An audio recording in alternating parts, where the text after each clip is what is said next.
गोविंद गोपाला हो जय गोविंद गोविंद गोपाला हो जय गोविंद गोविंद हर नंद लाला हो जय गोविंद गोविंद गोपाला हो जय गोविंद गोविंद गोपाला जय गोविंद गोविंद गोपाला जय गोविंद गोविंद गोपाला जय मुरली मनोहर नंद लाला जय मुरली मनोहर नंद लाला जय मुरली मनोहर नंद लाला जय मुरली मनोहर नंद लाला जय गोविंद गोविंद गोपाला हो जय गोविंद गोविंद गोपाला जय गोविंद गोविंद गोपाला जय गोविंद गोविंद गोपाला हो जय गोविंदा जय गोपाला जय गोविंदा जय गोपाला जय गोविंदा जय गोपाला जय गोविंदा जय गोपाला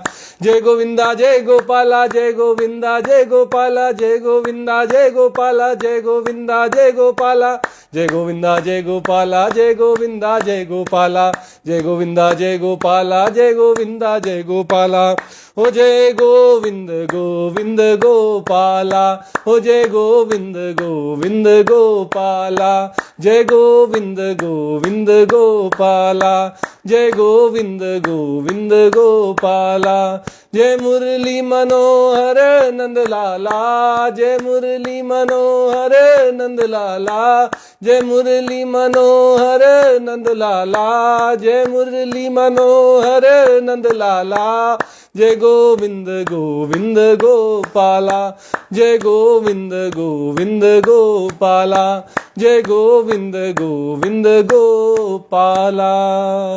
जय श्री कृष्ण। आज के इस गीता प्रवचन सत्र में आप सबका स्वागत है।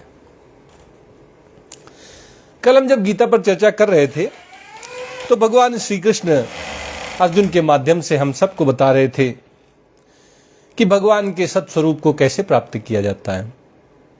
भगवान ने कहा था, नान्यम गुणेभ्यः कर्तारम यदा दृष्टानुपश्यति गुणेभ्यश्च परम वेत्ति मद्भावम सोऽधिगच्छति।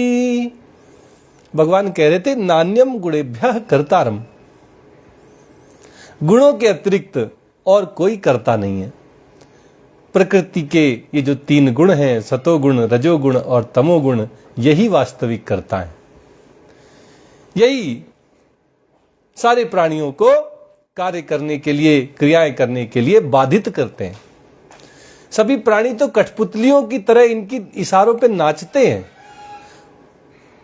वास्तविक कर्ता तीनों गुण ही हैं। यदा दृष्टानुपश्यति, जब मनुष्य ज्ञान योग के साधन के द्वारा, विवेक बुद्धि के द्वारा इस बात पर पहुंच जाता है, इसका निष्कर्ष निकाल लेता है कि केवल गुण ही वास्तविक कर्ता हैं, मैं न तो ये शरीर हूं और न ही इस शरीर से होने वाली क्रियाओं का करने वाला हूं। दृष्टानुपश्यति, अपने आप को साक्षी, दृष्टा जैसे ही मनुष्य जान लेता है कि मैं तो बस शरीर से होने वाली क्रियाओं का दृष्टा हूं, देखने वाला हूं, साक्षी हूं। क्रियाएं तो तीनों गुणों के द्वारा की जा रही हैं। गुणेभ्यश्च परम वेत्ति, और जब मनुष्य को इस बात का एहसास हो जाता है कि ये तीनों गुण उसे प्रभावित नहीं करते, सतोगुण और रजोगुण और तमोगुण, ये जीव को, आत्मा को बिल्कुल भी प्रभावित नहीं करते। ये तो बस शरीर को अपने हिसाब से चलाते हैं, आत्मा पे इनका कोई जोर नहीं चलता।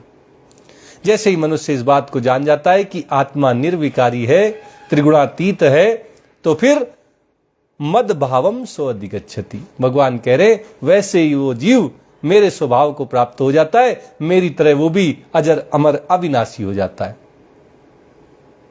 फिर उसको कभी दोबारा जन्म नहीं लेना पड़ता, जन्म मरण के चक्र से वो सदा सदा के लिए मुक्त हो जाता है। उसको भगवत प्राप्ति हो जाती है, भगवत धाम को वो चला जाता है। तो अब भगवान कह रहे हैं, गुणा नेता नतीत्य त्रीन देहि देह समुद्भवान जन्म मृत्यु जरा दुःखैः विमुक्तो मृतमश्नुते। भगवान कहते हैं गुणान एतान अतीत्य त्रीन, जैसे ही मनुष्य इन तीनों गुणों के पार निकल जाता है, इनका अतिक्रमण कर जाता है, इनके बंधन से मुक्त हो जाता है, इनके चंगुल से छूट जाता है। देहि देह समुद्भवान, यही तीनों गुण हैं जो देह को उत्पन्न करने वाले हैं, बार बार जन्म दिलाने वाले हैं। इन्हीं तीनों गुणों के अधीन होकर, इनके चंगुल में फंसकर देहधारी ये आत्मा बार बार नए नए शरीरों को प्राप्त होता है।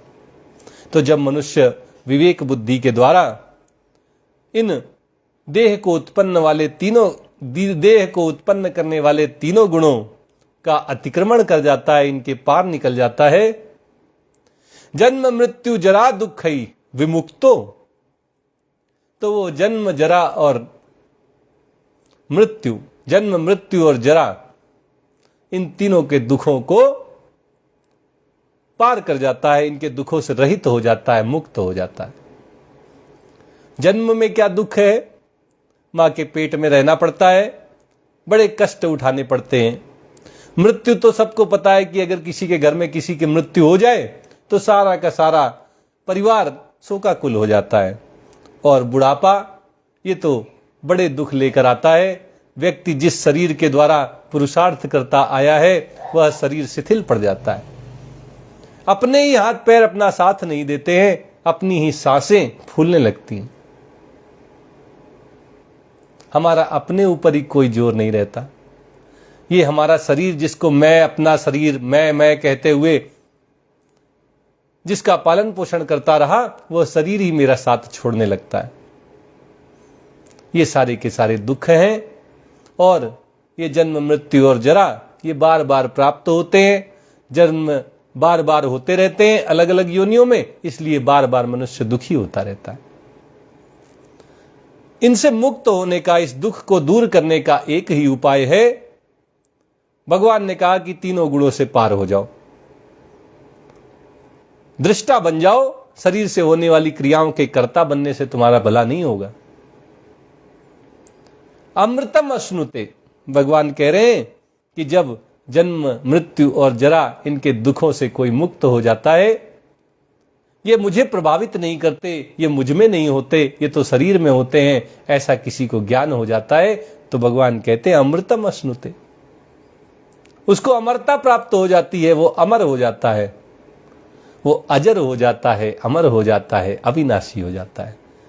फिर कभी मरता नहीं, फिर कभी जन्म नहीं लेता और फिर कभी वो बूढ़ा नहीं होता।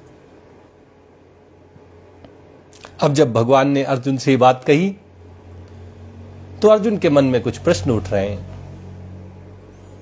जैसे ही अर्जुन को पता चला कि त्रिगुणातीत होते ही, तीनों गुणों के चंगुल से बाहर निकलते ही जन्म मृत्यु और जरा के दुखों से मुक्त होकर मनुष्य अमरता को प्राप्त हो जाता है, तो अर्जुन के मन में प्रश्न उठ रहा है कि त्रिगुणातीत मनुष्य के लक्षण क्या हैं?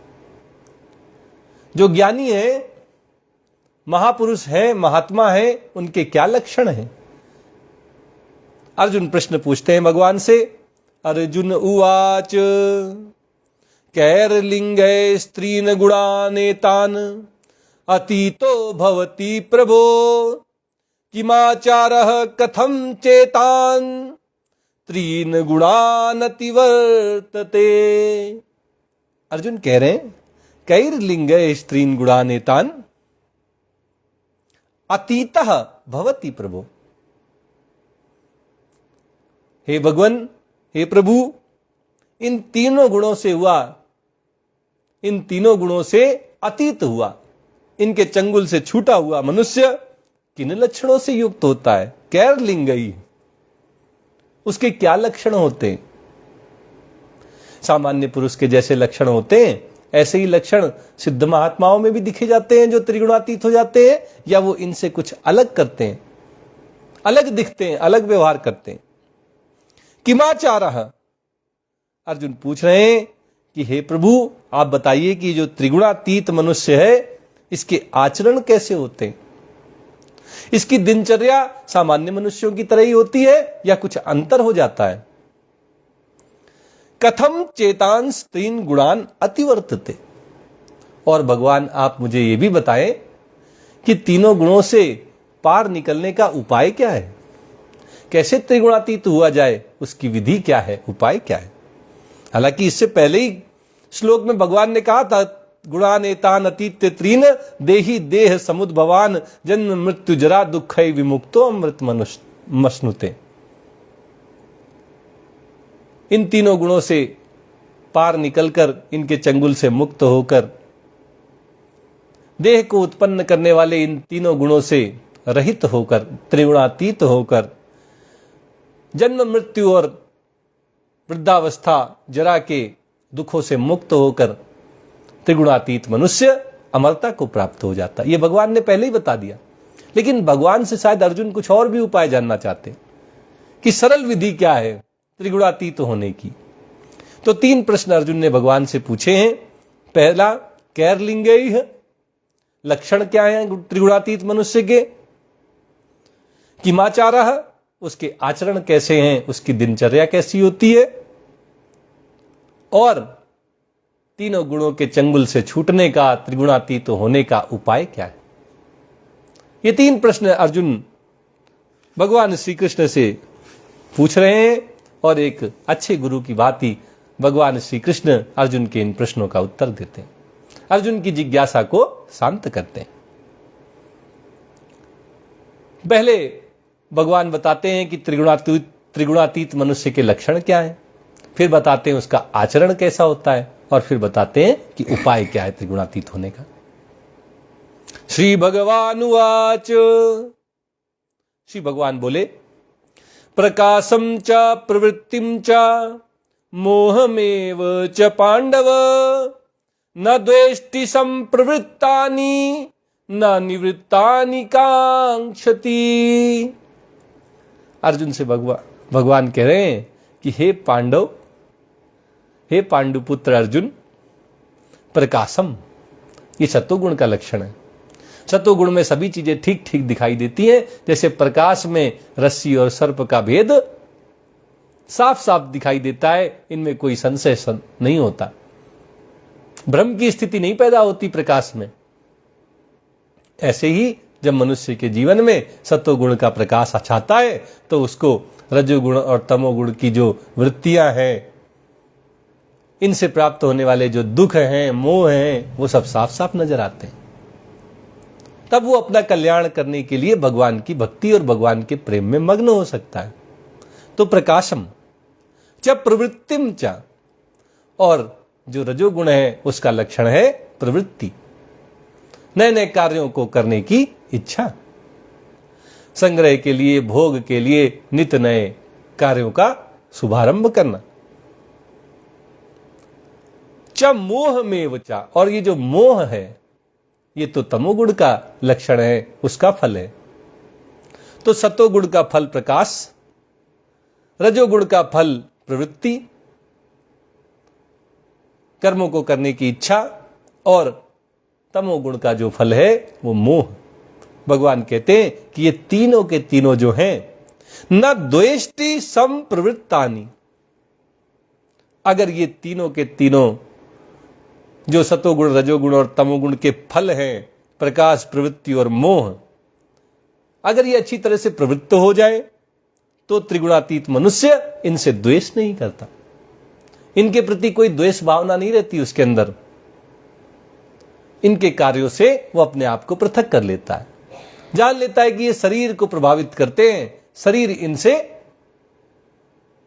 बदलता है, शरीर में इनके द्वारा परिवर्तन आते हैं, शरीर इन्हीं के हिसाब से चेष्टा करता है, क्रियाएं होती हैं, लेकिन आत्मा में इनका कोई असर नहीं होता। आत्मा तो हमेशा निर्विकार रहती है। न द्वेष्टि संप्रवृत्तानि न निवृत्तानि कांक्षति, और ना उसकी कोई आकांक्षा होती कि इनसे वो मुक्त हो जाए। वो अन्य मनस्क हो जाता है, इनके ऊपर ध्यान ही नहीं देता, बेपरवाह हो जाता है। तीनों गुणों के जो फल हैं इनसे वो प्रभावित नहीं होता, विचलित नहीं होता, आ जाए तो भी और ना आए तो भी। इनसे निवृत्त होने के लिए आकांक्षा नहीं करता कि ये चले जाए मेरे अंदर से, क्योंकि वो जानता है कि ये मुझ में है ही नहीं, ये तो शरीर को प्रभावित करते हैं, शरीर में ये 3 गुण पाए जाते हैं। प्रकृति के ये तीनों गुण शरीर को ही नचा सकते हैं, आत्मा को नहीं नचाते। जब ऐसा पता चल जाता है तो वो इनकी निवृत्ति के लिए कोई आकांक्षा नहीं रखता, कोई इच्छा नहीं रखता। और ना द्वेष्टि संप्रवृत्तानि, और अगर ये आ जाए तो ये भी नहीं सोचता कि ये तो गलत हो गया, मेरे अंदर कैसे तमोगुण आ गया, रजोगुण आ गया। अगर ये आ जाए तो इनसे द्वेष भी नहीं रखता, घृणा भी नहीं करता। आ गए चले गए चले गए, ये तो आने जाने वाले हैं, ये तो अतिथि हैं, अतिथि आए और चले जाए, यही तो उनका स्वभाव है। तो तीनों गुण इस शरीर में आते जाते रहते हैं, ऐसा जानकर वो इनके प्रति अन्यमनस्क हो जाता है, इनके ऊपर ध्यान नहीं देता, इनकी परवाह नहीं करता। तो ये लक्षण भगवान गुणातीत मनुष्य के बता रहे हैं कि अनुकूलता बनी रहे या प्रतिकूलता चली जाए, ऐसी कोई इच्छा उस त्रिगुणातीत मनुष्य में नहीं होती है। उदासीन वदासीनो गुणैर्यो न विचाल्यते गुणावर्तन्त इत्येव योवतिष्ठति नेंगते।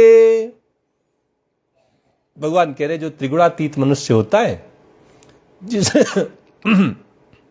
जो तीनों गुणों के चंगुल से छूट जाता है, वो उदासीन वदासीनो, वो उदासीन के समान आसीन रहता है। उदासीन के समान 3 तरह के लोग होते हैं। एक तो पक्षपाती होते हैं, किसी का पक्ष लेते हैं, किसी का नहीं लेते हैं। दूसरे मध्यस्थ होते हैं, वो दोनों पक्षों को बराबर बराबर सांत्वना, बराबर बराबर एक समान रूप से चीजों को विभक्त करना चाहते हैं, एक जैसा दोनों के साथ व्यवहार करते हैं, तो मध्यस्थ हो गए। लेकिन एक होते हैं उदासीन, जिनसे कोई लेना देना ही नहीं रहता। तो भगवान कहते हैं त्रिगुणातीत मनुष्य तो पक्षपाती नहीं होता, मध्यस्थ नहीं होता, वो तो उदासीन होता है, तटस्थ होता है। उदासीन वदासीनो, उदासीन की भांति, तटस्थ की भांति वह संसार और परमात्मा दोनों के दर्शन करके इनका साक्षी हो जाता है, इनका दृष्टा हो जाता है। मैंने देखा ये भाव उसमें रहता है, मैंने किया ये भाव उसमें नहीं आता। गुणैर्यो न विचाल्यते, और तीनों गुण सतोगुण, रजोगुण और तमोगुण ये उसको विचलित नहीं कर पाते, इनसे वो विचलित नहीं होता। वो जानता है कि ये तो शरीर को प्रभावित करते हैं, मैं आत्मा हूं, मुझे तो ये प्रभावित करते नहीं, और इसलिए वो इनसे विचलित भी नहीं होता। आए या चले जाए, तीनों गुणों की परवाह भी नहीं करता कि अभी तमोगुण उत्पन्न हो गया है तो अब क्या करें, हाय दैया, ऐसी कोई भावना उसके अंदर नहीं आती। न राग न द्वेष, कुछ नहीं, उदासीन की तरह रहता है। गुणा वर्तन्त इत्येव, वो जानता है कि गुण ही गुण में वर्तते हैं, गुण ही गुण में वर्तते हैं, इनमें मेरा कोई जोर नहीं है। सत्वगुण, रजोगुण और तमोगुण ये सबको नाच नचा रहे हैं, इनको मैं चाह कर भी रोक नहीं सकता, इनमें मेरा कोई जोर नहीं है। ये शरीर जो है ये भी प्रकृति से प्राप्त हुआ है, ये संसार भी प्रकृति का ही है, और प्रकृति के गुणों को, प्रकृति के गुणों के द्वारा ही ये शरीर संसार चलाए जा रहे हैं, गुण इन्हें ही प्रभावित कर रहे हैं। ऐसा जानकर गुण ही गुण में वर्तते हैं, इसमें मेरा कोई लेना देना नहीं है, इनसे मैं प्रभावित नहीं होता, विचलित नहीं होता, ये भाव उसके अंदर आ जाता है। योवतिष्ठति, वो भली भांति अपने स्वभाव में, अपने स्वरूप में स्थित रहता है। नेंगते, और वह कोई क्रिया भी नहीं करता, कोई चेष्टा भी नहीं करता। वो जानता है कि चेष्टा शरीर से होती है, इंद्रियों से होती है, मन बुद्धि में होती है। ये शरीर ही क्रिया करता है, ये इंद्रियां ही क्रियाएं करती हैं, ये मन बुद्धियों से ही चेष्टाएं होती हैं। आत्मा से ये कोई क्रिया नहीं होती, आत्मा में कोई क्रिया नहीं होती, इसलिए वह अपने आप को कर्ता नहीं मानता, क्रियाओं के होने पर प्रभावित नहीं होता, विचलित नहीं होता। अपने स्वरूप में सदा स्थित रहता है, आत्मा के आनंद का अनुभव करता है, उसको आत्म साक्षात्कार हो जाता है। तो भगवान श्री कृष्ण अर्जुन के माध्यम से ऐसे त्रिगुणातीत मनुष्य के लक्षण हम सबको बता रहे हैं कि वो तो उदासीन रहता है, तटस्थ रहता है, किसी के साथ पक्ष नहीं रहता, उसके द्वारा कोई चेष्टा नहीं होती, वो जानता है कि चेष्टा आत्मा में हो ही नहीं सकती। तो इस तरह भगवान श्री कृष्ण ने अर्जुन को बताया कि त्रिगुणातीत मनुष्य के लक्षण क्या हैं। अब दूसरा प्रश्न जो अर्जुन ने पूछा था कि प्रभु त्रिगुणातीत मनुष्य का आचरण कैसा होता है, उसकी दिनचर्या कैसी होती है, सामान्य मनुष्यों की तरह ही वो आचरण करता है या उसमें कुछ अलग सा होता है? इसका उत्तर देते हुए भगवान कह रहे हैं, सम दुख सुख स्वस्थ समलोष्टास्म कांचनः तुल्य प्रिया प्रियो धीरः तुल्य निंदात्म संस्तुति। भगवान कहते हैं कि देखो भाई अर्जुन, ये जो त्रिगुणातीत मनुष्य होता है ये सम दुख सुखा, ये सुख दुख में एक समान रहता है। सुख के आने पर ज्यादा नाचने नहीं लगता, अनुकूल परिस्थितियां आए तो ज्यादा उछल कूद नहीं करने लगता, और दुख के आने पर, प्रतिकूल परिस्थितियों के आ जाने पर रुदन नहीं करता, विलाप नहीं करता, हाय दैया करके छाती नहीं पीटता। एक समान भाव से सुख दुख दोनों का स्वागत करता है। वो जानता है कि सुख दुख दोनों भगवान ने ही भेजे हैं, तो सुख से हमारी कैसी प्रीति और जो दुख है उससे हमारी कैसी घृणा, जब दोनों भगवान ने ही भेजे हमारे लिए। सुख भी मुझे प्यारे हैं, दुख भी मुझे प्यारे हैं, क्या छोड़ूं मैं भगवन, क्या छोड़ूं मैं भगवन, दोनों ही तुम्हारे हैं, दोनों ही तुम्हारे हैं। दोनों भगवान श्री कृष्ण के हैं, सुख भी और दुख भी, अनुकूलता भी और प्रतिकूलता भी। इसलिए जो त्रिगुणातीत होता है, जो महापुरुष होते हैं, महात्मा होते हैं, वे सुख दुख के आने और जाने पर तनिक भी विचलित नहीं होते, समभाव में स्थित रहते हैं। स्वस्थ, हम सब चाहते हैं कि हम स्वस्थ रहें। स्वस्थ का क्या मतलब है? अपने में स्थित रहें, अपने स्वरूप में स्थित रहें। हम आत्मा हैं इस बात को जानते रहें। शरीर के साथ संबंध जो नहीं है उसको जबरदस्ती मानकर उस संबंध को निभाने न लग जाए। मैं शरीर हूं, शरीर मेरा है, ऐसी भावना न कर ले। मैं आत्मा हूं, शरीर से मेरा कोई लेना देना नहीं है। ये शरीर मुझे प्राप्त हुआ है, इसमें रहकर मुझे मनुष्य जन्म प्राप्त जो हुआ है, इस सौभाग्य के द्वारा मुझे भगवत प्राप्ति करनी है, ऐसा भाव बनाना है। अपने स्वरूप में स्थित रहना है। आत्मा मैं हूं, शरीर मैं नहीं हूं, इस बात को अपने आप को बताते रहना है। समलोष्टास्म कांचनः, भगवान कह रहे हैं जो त्रिगुणातीत मनुष्य होता है वो मिट्टी के ढेले को, पत्थर को और सोने को एक समान भाव से देखता है। वो देखता है तीनों के तीनों संसार से प्राप्त हुए हैं। ऐसा नहीं कि उसको पता नहीं होता कि सोना बहुमूल्य है और मिट्टी और पत्थर उससे कम मूल्य रखते हैं, उसको पता रहता है। लेकिन ये मेरे भगवत प्राप्ति में सहायक नहीं है। सोना मिल जाए, मिट्टी मिल जाए या पत्थर मिल जाए या इन सब से ये हमसे दूर चले जाएं, इनसे वो प्रभावित नहीं होता। एक समान भाव से इनको देखता है। मिट्टी मिल गई तो मिट्टी में ही खुश है, पत्थर दिख गया पत्थरों में ही खुश है, सोना मिल गया सोने में खुश है। अंतर जानता है कि सोना बहुमूल्य है, लेकिन इसका मतलब नहीं है कि वो सोना इकट्ठा करना शुरू कर दे। इकट्ठा नहीं करता, संग्रह नहीं करता, भोग नहीं करता। एक समान भाव से सबको देखता है। कुछ मिल जाए तो अच्छा, न मिल जाए तो बहुत अच्छा। समलोष्टस्म कांचनः, मिट्टी के ढेले को, पत्थर को और सोने को एक समान भाव से, एक समान भाव से देखता है कि ये तीनों संसार के हैं, इनसे मेरा कोई लेना देना नहीं है। तुल्य प्रिया प्रियो, कुछ प्रिय घटना हो जाए, कुछ अप्रिय घटना हो जाए,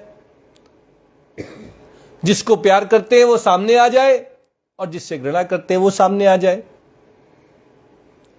तो त्रिगुणातीत मनुष्य कोई प्रभाव नहीं करता, प्रभावित नहीं होता, विचलित नहीं होता, ना किसी से घृणा करता है, ना किसी के प्रति प्रीति रहती है। उसका प्रेम करने वाला सामने आ जाए या उससे घृणा करने वाला सामने आ जाए, इससे उसको कोई फर्क नहीं पड़ता। उसके अंदर किसी के प्रति ना राग रहता है, ना द्वेष रहता है, ना किसी के प्रति प्रियता रहती है और ना ही वो किसी से घृणा करता है। कोई उससे करता है तो करता रहे, इससे वो प्रभावित नहीं होता। धीरः, भगवान कह रहे हैं कि वो अपने कार्यों में धैर्यता का प्रदर्शन करता है। अपने जीवन में धैर्यता को हर जगह वो धैर्यता वाला आचरण करता है, ज्यादा जल्दबाजी में नहीं रहता, पेशेंस रखता है। तुल्य निंदा आत्म संस्तुति, भगवान कह रहे हैं त्रिगुणातीत मनुष्य निंदा और स्तुति इन दोनों में भी प्रभावित नहीं होता, एक समान रहता है। तुल्य, एक समान तराजू में इनको तौलता है। कोई उसकी निंदा करके चला जाए तो वो उससे बड़ी घृणा नहीं करने लगता, द्वेष नहीं करता, और कोई उसकी संस्तुति कर दे, स्तुतियां गा दे, उसके गुणगान कर दे उसका, इससे कोई बहुत प्रेम नहीं करने लगता उस व्यक्ति से। वो जानता है कि ये जो स्तुति है या निंदा है ये मेरी कोई कर ही नहीं सकता, ये तो शरीर की होती है, पद की होती है, व्यक्ति की होती है, लेकिन आत्मा की कोई निंदा नहीं है, आत्मा की कोई स्तुति नहीं। और इसलिए वो दोनों में एक समान भाव से रहता है। कोई उसका मान कर जाए, सम्मान दे जाए, या कोई उसको अपमानित कर जाए, वो ज्यादा विचलित नहीं होता, प्रभावित नहीं होता। ये भगवान श्री कृष्ण अर्जुन को त्रिगुणातीत मनुष्य के आचरण बता रहे हैं कि कैसा व्यवहार करता है, उसकी दिनचर्या कैसी होती है। भगवान आगे कहते हैं, मानापमानयोस्तुल्यः तुल्यो मित्रारि पक्षयोः सर्वारंभ परित्यागी गुणातीतः स उच्यते। भगवान कह रहे हैं जो त्रिगुणातीत मनुष्य है वो मनुष्य कहलाता है जो मान अपमान योह तुल्य, मान और अपमान में एक समान रहता है। किसी ने मान सम्मान दे दिया तो फूला नहीं समाता, और किसी ने अपमानित कर दिया तो बिल्कुल खून के घूंट पी लिए, ऐसा उसके अंदर नहीं होता। कोई मान सम्मान दे जाए, कोई अपमानित कर जाए, यही तो होगा। कभी मान मिलेगा, कभी अपमान होगा। दोनों में वो समभाव से रहता है, एक समान रूप से दोनों को देखता है। तुल्यो मित्रारि पक्षयो, मित्र पक्ष और शत्रु पक्ष, इनके प्रति भी वो एक समान भाव से रहता है। कोई उसका मित्र है, उसके अंदर उसके प्रति उसमें करुणा दया का भाव रहता है। कोई उसका शत्रु है, उसके प्रति भी उसके अंदर करुणा का ही भाव रहता है, दया का ही भाव रहता है। वो सबका भला चाहता है, चाहे उसका कोई मित्र पक्ष का आ जाए, चाहे कोई उसके शत्रु पक्ष का आ जाए। ऐसा नहीं कि मित्र पक्ष का आ जाए तो इसका बड़ा मान सम्मान करेंगे, बड़ी आव भगत करेंगे, बड़ा प्यार लुटाएंगे, और कोई शत्रु पक्ष का आ जाए तो उससे घृणा करेंगे, द्वेष करेंगे, उसको जली कटी सुनाएंगे। ऐसा त्रिगुणातीत मनुष्य नहीं करता। मित्र पक्ष और शत्रु पक्ष को एक समान भाव से देखता है, सबके प्रति करुणा दया का भाव रखता है। सर्वारंभ परित्यागी गुणातीतः स उच्यते। भगवान कहते हैं गुणातीत वही कहलाता है, त्रिगुणातीत मनुष्य वही होता है जो सर्वारंभ परित्यागी। वो कोई नया कार्य नहीं करना प्रारंभ करता, वो भोग और संग्रह की इच्छा से कोई कर्म नहीं करता। अपने कर्तव्यों का बखूबी निर्वाह करता है, पालन करता है, लेकिन कुछ संग्रह हो जाए, भोग सामग्री इकट्ठा हो जाए, ऐसी भावना के साथ वो नए नए कर्म नहीं करता, नए नए कर्मों की शुरुआत नहीं करता। कर्म करता है, कर्म से नहीं भागता, लेकिन जो समय परिस्थिति के हिसाब से उसके सामने कर्तव्य कर्म आए उन्हीं का निर्वाहन करता है, उन्हीं को पूरा करता है। अपने मन से कर्मों के पीछे आसक्त नहीं होता और कर्मों के फलों की भी परवाह नहीं करता, इच्छा नहीं रखता। भोग संग्रह के लिए वो कोई कर्म नहीं करता, वो तो सब सारे संसार का कल्याण हो जाए, भगवान प्रसन्न हो जाए, इसी भाव से वो अपने कर्मों को करता है, अपने कर्तव्यों का पालन करता है। तो इस तरह भगवान श्री कृष्ण से अर्जुन ने जो दूसरा प्रश्न पूछा था कि त्रिगुणातीत मनुष्य का आचरण कैसा होता है, भगवान ने उसका उत्तर अर्जुन को दे दिया। अब तीसरे प्रश्न में अर्जुन ने पूछा था कि भगवान आप बताएं कि त्रिगुणातीत होने का उपाय क्या है, कैसे कोई त्रिगुणातीत हो जाए। उस प्रश्न का उत्तर देते हुए भगवान कहते हैं माम च यो अव्यभिचारेण भक्ति योगेन सेवते सगुणान समीत्येतान ब्रह्म भूयाय कल्पते। भगवान कह रहे हैं कि ब्रह्म भूयाय कल्पते, ब्रह्म प्राप्ति के योग्य वही व्यक्ति होता है, उसी को ब्रह्म की प्राप्ति होती है, उसी की ज्ञान योग की निष्ठा सिद्ध होती है जो माम च यो अव्यभिचारेण, जो किसी और का आश्रय नहीं लेता, किसी और का सहारा नहीं बनाता, केवल और केवल भगवान के सहारे हो जाता है। भक्ति योगेन सेवते, भगवान की भक्ति में लग जाता है, भगवान की पूजा अर्चना भगवान की भक्ति से करता है, नाम जप करता है, संकीर्तन करता है, उपासना करता है, पूजा पाठ करता है, सब भगवान की भक्ति के रूप में करता है। किसी और का आश्रय नहीं, किसी और का सहारा नहीं, केवल और केवल भगवान के आश्रित हो जाता है, भगवान के सहारे हो जाता है। इसको अनन्य शरणागति कहते हैं। जब अनन्य भाव से कोई भगवान की शरण में आ जाता है कि अब बनेगी तो आपसे और बिगड़ेगी तो आपसे, अब आपके हवाले होगी। जीवन है तेरे हवाले मुरलिया वाले, जीवन है तेरे हवाले मुरलिया वाले, हम तो तेरे अधर की वंशी, हम तो तेरे अधर की मुरली, जैसे तू चाहे बजा ले मुरलिया वाले, जैसे तू चाहे बजा ले मुरलिया वाले, जीवन है तेरे हवाले मुरलिया वाले।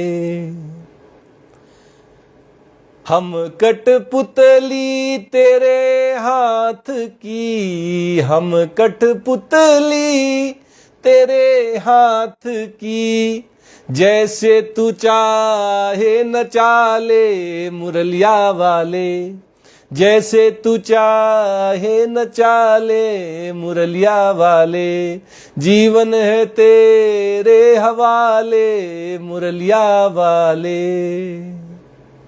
मुरलिया वाले के आश्रित है, जैसे चाहे नचा ले, हम तो उनके हाथ की वंशी हैं, जैसे चाहे बजा ले, हम उनके हाथ की कठपुतलियां हैं, चाहे जैसे नचा ले। इस तरह जब भगवान की शरण में अनन्य भाव से कोई आ जाता है, कोई दूसरा आश्रय नहीं, कोई दूसरा सहारा नहीं, किसी और के प्रति किसी तरह की कोई लालसा नहीं, इच्छा नहीं, सब इच्छाएं भगवान से, सब कुछ भगवान के सहयोग से हो जाए तो हो जाए, और किसी के आश्रित नहीं। भगवान कह रहे माम च यो अव्यभिचारेण भक्ति योगेन सेवते, इस तरह अनन्य भाव से जो मेरी शरणागति कर लेते हैं, मेरी शरण में आकर मेरी भक्ति में लग जाते हैं, मुझे मेरे प्रेम में मग्न हो जाते हैं, सगुणान समीत्येतान, वो प्रकृति के इन तीनों गुणों के पार निकल जाते हैं, इनका अतिक्रमण कर जाते हैं। ब्रह्म भूयाय कल्पते, वो ब्रह्म प्राप्ति के योग्य हो जाते हैं, ब्रह्म प्राप्ति के पात्र बन जाते हैं। अर्जुन ने भगवान से प्रश्न पूछा कि बताएं त्रिगुणातीत होने का उपाय क्या है। भगवान ने कहा मेरी भक्ति करो, मेरी शरण में आ जाओ, मेरी शरण में आते ही तुम त्रिगुणातीत हो जाओगे, तुम्हें ब्रह्म की प्राप्ति हो जाएगी। अब बात उठती है कि भक्ति तो भगवान श्री कृष्ण की करें और प्राप्ति ब्रह्म की हो, ऐसा कैसे? भाई जिसकी भक्ति होगी प्राप्ति भी तो उसी की होगी। जिससे प्रेम करेंगे वही तो प्रेमी बनेगा। तो भगवान ऐसे क्यों कह रहे हैं कि भक्ति मेरी करो और प्राप्ति तुम्हें भगवान ब्रह्म की होगी? इसी प्रश्न का उत्तर दे रहे हैं भगवान आगे के श्लोक में। भगवान कहते हैं ब्रह्मणो ही प्रतिष्ठाहम अमृतस्य व्ययस्य च शाश्वतस्य च धर्मस्य सुखस्य कांतिकस्य च। भगवान कह रहे हैं कि देखो सबका आश्रय मैं ही हूं, सबकी उत्पत्ति का स्रोत मैं ही हूं, सबका पालन पोषण मैं ही करता हूं, सबको संहार भी मैं ही करता हूं, और जब सब नष्ट हो जाते हैं मरने के बाद सब मुझ में ही लीन हो जाते हैं। हर समय हर व्यक्ति भगवान में ही स्थित है। और इसलिए भगवान कहते हैं ब्रह्मणो ही प्रतिष्ठा हम, ब्रह्मा की प्रतिष्ठा, ब्रह्मा का आश्रय, ब्रह्मा की उत्पत्ति का स्रोत भी भगवान ही है। अमृतस्य अव्ययस्य च, ये जो अमृत स्वरूप, ये जो अविनाशी ब्रह्म है, ये भगवान के ही आश्रित है। इनको भी सत्ता स्फूर्ति, इनका भी जन्म भगवान की कृपा से होता है। इसलिए ब्रह्म भगवान से भिन्न नहीं है, ब्रह्म भगवान का ही स्वरूप है। इसीलिए भगवान कह रहे थे कि वो ब्रह्म भूयाय कल्पते, जो भगवान की भक्ति करता है उसको ब्रह्म की प्राप्ति हो जाती है, उसकी ज्ञान योग की निष्ठा सिद्ध हो जाती है। भक्ति करने वाले को ज्ञान योग भी प्राप्त हो जाता है, ऐसा भगवान का कहना है। भक्त की बड़ी महिमा है। ज्ञानी को ज्ञान प्राप्त होता है, भक्त को ज्ञान भी प्राप्त हो जाता है, उसको कर्म योग भी सिद्ध हो जाता है और उसका ध्यान योग भी सिद्ध हो जाता है। भगवान कहते हैं शाश्वतस्य च धर्मस्य च, ये जो शाश्वत धर्म है इसका आश्रय भी भगवान ही है। शाश्वत धर्म क्या है? हम सब कर्म करते हैं संसार की भलाई के लिए, परमात्मा की प्रसन्नता के लिए, यही तो निष्काम कर्म योग है। ये कर्म योग की सिद्धि भी भगवान की अनन्य भक्ति से हो जाती है, भगवान की अनन्य शरणागति से कर्म योग भी सिद्ध हो जाता है। सुखस्य एकांतिकस्य च, और भगवान कह रहे जो एकांतिक सुख है, आत्मा में जो सुख है, आनंद है, उसका भी आश्रय भगवान है। ये सुख भी भगवान से ही प्राप्त होता है, भगवान ही इसको देने वाले। तो जो ध्यान योग है, जिसके द्वारा एकांतिक सुख का अनुभव होता है, वह ध्यान योग भी भक्ति के द्वारा सिद्ध हो जाता है। भगवान की अनन्य शरणागति से ध्यान योग में भी व्यक्ति सिद्धावस्था को प्राप्त हो जाता है। तो चाहे ज्ञान योग हो, चाहे कर्म योग हो, चाहे ध्यान योग हो, ये सारे के सारे अपने आप सिद्ध हो जाते हैं भगवान की कृपा से। जब कोई भगवान की भक्ति में लग जाता है, भगवान की शरण में आ जाता है, भगवान के आश्रित हो जाता है, भगवान को ही अपना आश्रय देने वाला बना लेता है, भगवान का ही सहारा रखता है। जब भगवान के सहारे कोई हो जाता है तो फिर उसको ध्यान योग भी मिल जाता है, कर्म योग भी सिद्ध हो जाता है और ज्ञान योग भी सिद्ध हो जाता है। भक्ति के माध्यम से सगुण साकार, निर्गुण निराकार और सगुण निराकार, इन तीनों की प्राप्ति हो जाती है। ये तीनों ही सिद्ध हो जाते हैं। इस तरह भक्ति की बड़ी महिमा है। भक्त कभी भी अहंकार नहीं करते, भक्त में कभी कोई कर्तापन नहीं होता, वे अपने भगवान के सहारे होते हैं। अगर कोई कहे कि हमको सागर पार करना है, तो सागर अपने बल से कोई पार नहीं कर सकता, इसके लिए तो कोई सहारा चाहिए। कभी किसी नाव का सहारा हो, कभी किसी शिप का सहारा हो। ऐसे ही अगर कोई भवसागर को पार करना चाहता है तो वो अपने पुरुषार्थ के द्वारा इसको नहीं कर सकता, ये तो भगवान की कृपा से हो सकता है। पतवार के बिना ही मेरी नाव चल रही है, पतवार के बिना ही मेरी नाव चल रही है, हैरान है जमाना, मंजिल भी मिल रही है, तेरी कृपा से दासब, तेरी कृपा से दासब माला माल हो रहा है। करते हो तुम कन्हैया, मेरा नाम हो रहा है। करते हो तुम कन्हैया, मेरा नाम हो रहा है। मेरा आपकी कृपा से सब काम हो रहा है। मेरा आपकी कृपा से सब काम हो रहा है। मेरा आपकी कृपा से सब काम हो रहा है। ऐसी भगवान में ही आश्रय, भगवान का ही सहारा हो जाए, सब काम भगवान ही हमारे लिए कर रहे हैं, ऐसी भावना बन जाए तो ध्यान योग भी सफल, कर्म योग भी सफल और ज्ञान योग भी सफल, इन सब में सिद्धि प्राप्त हो जाती है। इस तरह केवल भक्ति के द्वारा मनुष्य ज्ञानी, कर्मयोगी और ध्यान योग में सिद्धि प्राप्त कर सकता है। इस तरह इस 14वें अध्याय का आज समापन होता है। ओम तत्सत इति श्रीमद् भगवद गीतासु उपनिषत्सु ब्रह्म विद्यायाम योग शास्त्रे श्री कृष्णार्जुन संवादे गुणत्रय विभाग योगो नाम 14 अध्याय। ओम, तत् और सत ये तीनों भगवान को ही लक्ष्य बनाकर कहे जाते हैं। ओम हम सब जानते हैं प्रणवाक्षर के मध्य ये तीनों एका, ब्रह्मा विष्णु और महेश सब प्रणवाक्षर के मध्य में स्थित रहते हैं, इसलिए ओम भगवान को इंगित करता है, भगवान को लक्ष्य बनाकर कहा जाता है। तत् वह परमपिता परमेश्वर भगवान श्री कृष्ण ही है, इसलिए तत् भी भगवान को ही लक्ष्य बनाकर कहा जाता है। सत भगवान सच्चिदानंद है, सत्य स्वरूप है, इसलिए सत्य भी भगवान के लिए ही प्रयोग में लाया जाता है, भगवान को ही लक्ष्य बनाकर कहा जाता है। इस प्रकार ओम तत् सत इन भगवान नामों के उच्चारण पूर्वक ब्रह्म विद्या और योग शास्त्र में श्रीमद् भगवद गीतोपनिषद रूप श्री कृष्णार्जुन संवाद में गुण त्रय विभाग योग नामक 14वां अध्याय आज पूर्ण हुआ। बोले कृष्ण कन्हैया लाल की जय, सच्चिदानंद भगवान की जय, भक्त वत्सल भगवान की जय।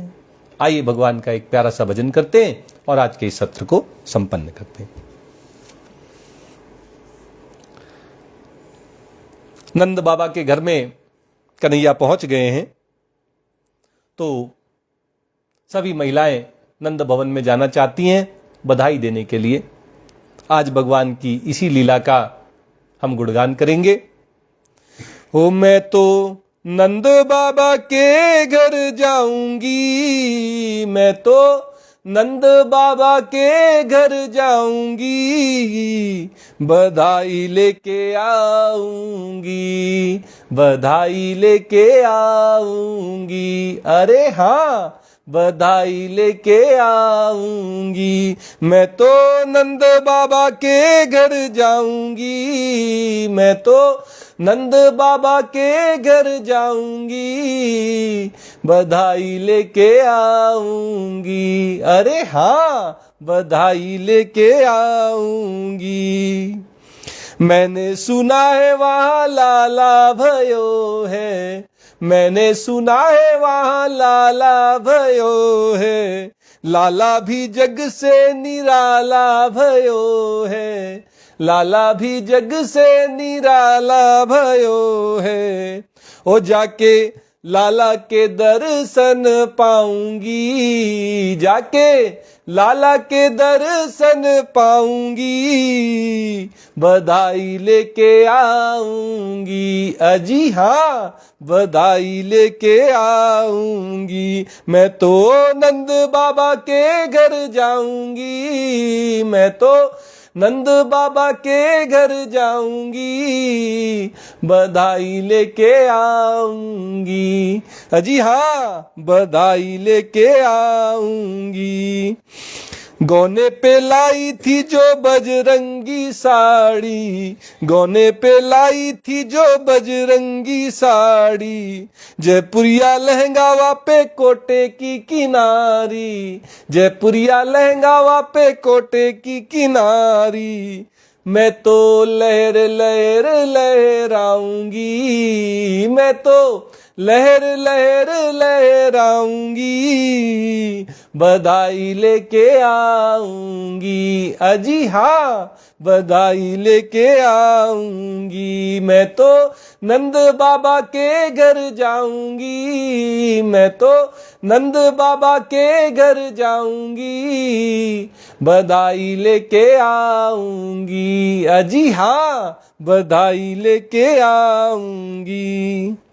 एक ही आस लगी मेरे मन में, एक ही आस लगी मेरे मन में, एक ही आस लगी मेरे मन में, कब पहुंचूंगी मैं नंद भवन में, कब पहुंचूंगी मैं नंद भवन में, और जाके लाला के दर्शन पाऊंगी, और जाके लाला के दर्शन पाऊंगी, बधाई लेके आऊंगी। अजी हाँ, बधाई लेके आऊंगी। मैं तो नंद बाबा के घर जाऊंगी, मैं तो नंद बाबा के घर जाऊंगी, बधाई लेके आऊंगी। अजी हाँ, बधाई लेके आऊंगी, बधाई लेके आऊंगी।